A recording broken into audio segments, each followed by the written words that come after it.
Indology department to visit Texla, the greatest cosmopolitan center of learning in the ancient world, which was also one of the foremost intellectual hubs for Sanskrit and Vedic scholarship 3,000 years ago. Excellencies, ladies and gentlemen, connectivity lies at the heart of our vision for sustainable development, regional stability, and global economic integration. Both Pakistan and Croatia are situated at important geographical locations and could utilize their presence and location to untap the enormous potential for growth between the two countries and beyond. I briefed the visiting delegation and His Excellency Dr. Adman on the potential, capacity, facilities and connectivity of our Karachi port. Both sides discussed the possibility of collaborative arrangements between the ports of two countries. We also agreed to early finalization of various agreements and MOUs under process between our two countries. We discussed also to consider to have the double taxation treaty between us, and we will trigger this process in the very near future.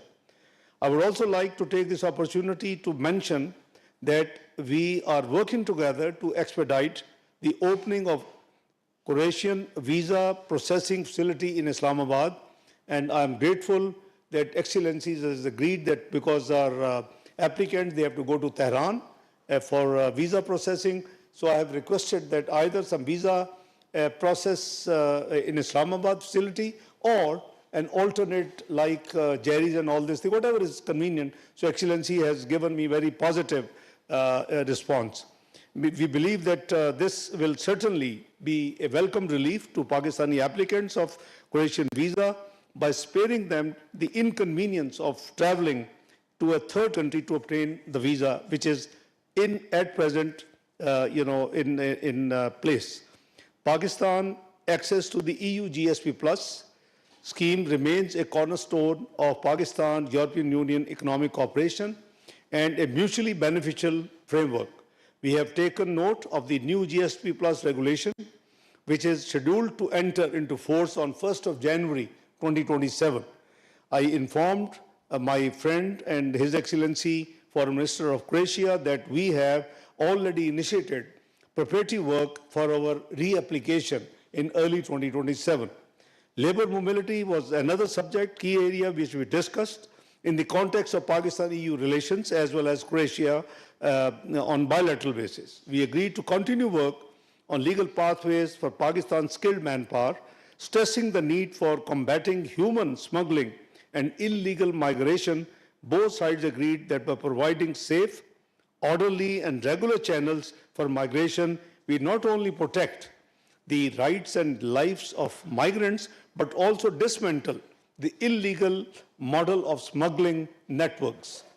Both Pakistan and Croatia share a commitment to multilateralism, the principles of the United Nations Charter, respect of sovereignty and territorial integrity, and the peaceful settlement of disputes.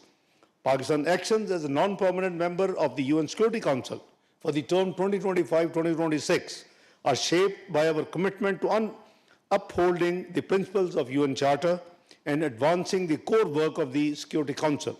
The Croatian side appreciated that Pakistan, as the UN Security Council President in July 2025, convened an open debate on strengthening multilateralism and adopted a resolution on peaceful settlement of disputes by consensus and not by majority, but by consensus. After years, a consensus resolution was passed last year in the UN Security Council when, on behalf of Pakistan, I presided the council meeting. Our two countries remain actively engaged on issues related to UN Security Council, and two sides have strong convergence of views on major issues. Benefiting from our previous experience of working together in international bodies and multilateral forums, both sides affirmed the desire to continue mutual support and consultation at multilateral forums. During the talks, I briefed the Croatian side and my great friend Dr. Adman on the issue of Jammu and Kashmir, which remains one of the long-standing unresolved international disputes and has been on the UN Security Council agenda since 1948. Likewise, also reminded the issue of Gaza, the efforts made by the international community, including Pakistan and the group of eight Arab and Islamic countries on the sidelines of UNGA, which led to signing of Board of Peace and Inter-Stability Force and other actions. But the conflict between US-Iran has actually put the entire process at the back burner. So my idea was that we should reactivate. It's in September. There will be UNGA 2026 in New York. So we have discussed this subject as well. I also prized His Excellency that a new dynamic has been added by India into an already volatile security situation by announcing to hold the Indus Water Treaty in abeyance after and during the war of India-Pakistan war, May 2025. We would like to seek support of our friendly countries towards India's immediate restoration of the Indus Water Treaty, ending the weaponization of water and upholding international law and treaty obligations. I apprised the delegation on our diplomatic efforts to promote dialogue, de-escalation, and peaceful settlement in the recent US-Iran conflict, which culminated in the signing of the Islamabad Memorandum of Understanding between the two sides on 18th of June. The Croatian side appreciated, I'm grateful to His Excellency for Pakistan's mediation role in the conflict, which had repercussion not only for the region but also for the globe.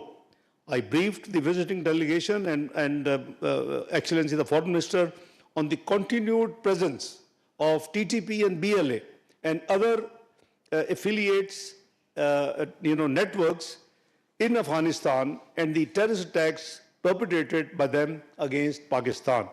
I stressed the need for Afghan Taliban regime to abide by its international commitments and that Afghan territory must not be used to threaten or attack other countries, particularly Pakistan.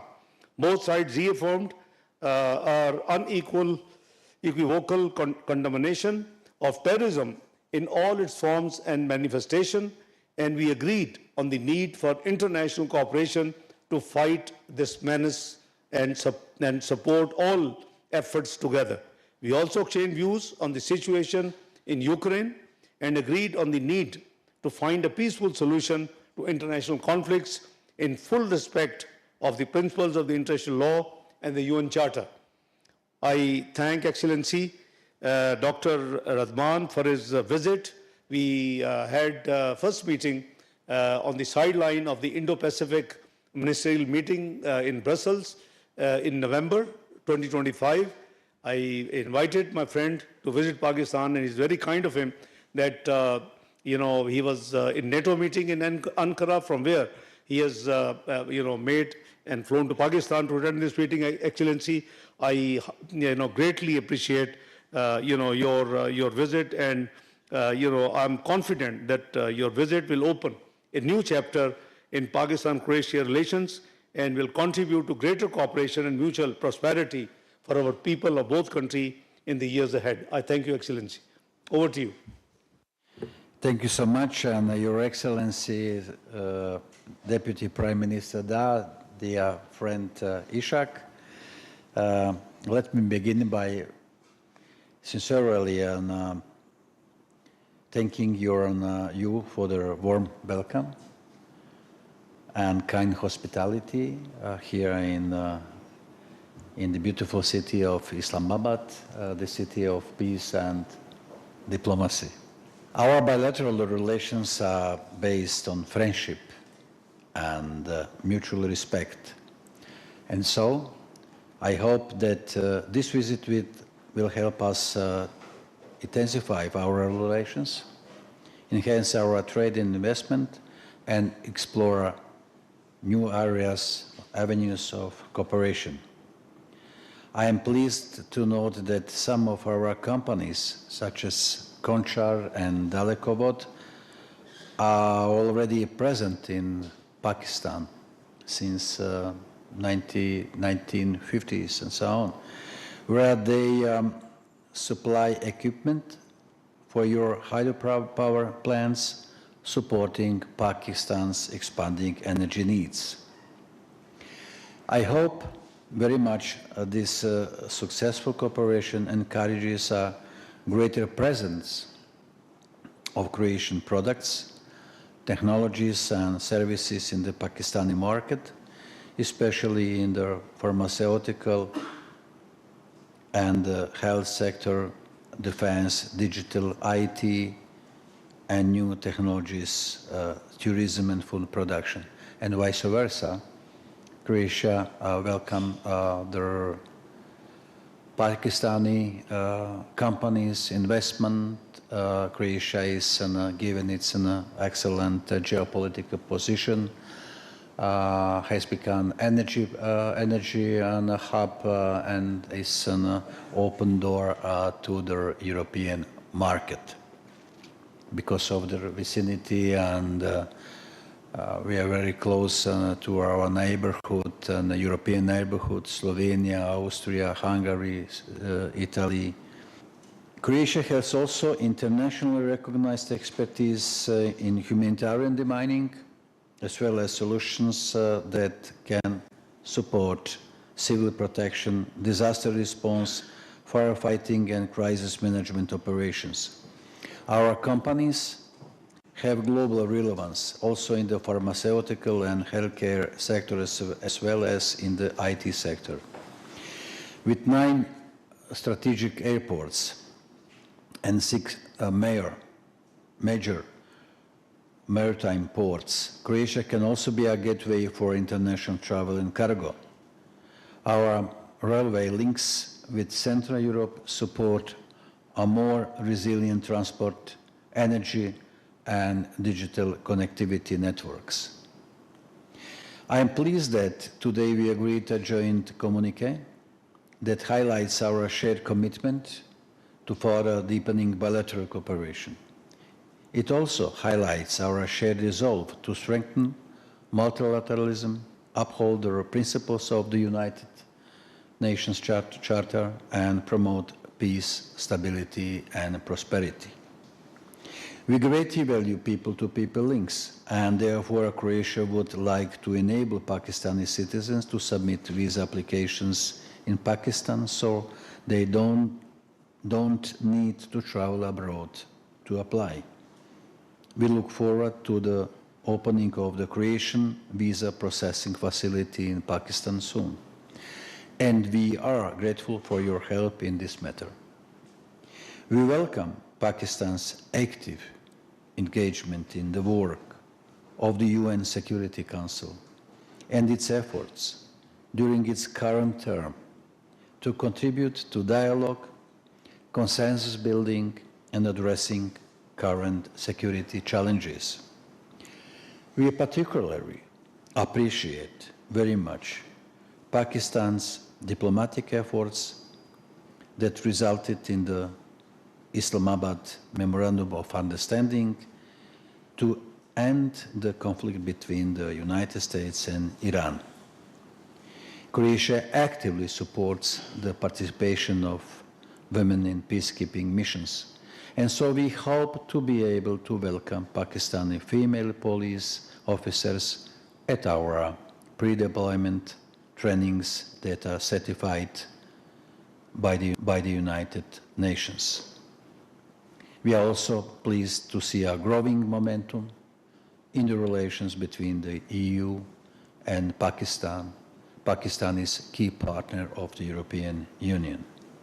I am glad to note that the EU's generalized scheme of preferences plus has served as a catalyst for Pakistan's integration into the global economy. We discussed also the situation in the Western Balkans. It's our immediate neighborhood, and those countries and in the Western Balkans, these countries are in special focus of Croatian attention because it's our immediate neighborhood, and want to have a stable neighborhood. It's our national interest, but it's European interest, European Union interest as well. In a closing, let me add that the Deputy Prime Minister, the Ishaq, that it would be my pleasure to host you in Croatia, bilaterally, but also you are the first minister to be invited to the Dubrovnik Forum, which will be held on end of June next year, with an offers and provides an opportunity for an exchange, and this 19th edition and 20th anniversary brought together the participants from even 5 continents. And you are welcome to Dubrovnik, and you are welcome in general to Croatia. I'll be more than happy to hosting you in Zagreb, in the capital city, and in Dubrovnik, so that we can continue to build friendly relations between our countries. I am really very surprised and thought with your generosity and with your hospitality, and I have to come once again. Thank you. Islamabad नायब वज़ीर-ए-आज़म और वज़ीर ख़ारजा Mohammad Isaac डार और Croatia के वज़ीर ख़ारजा की मुश्तरका news briefing जारी थी।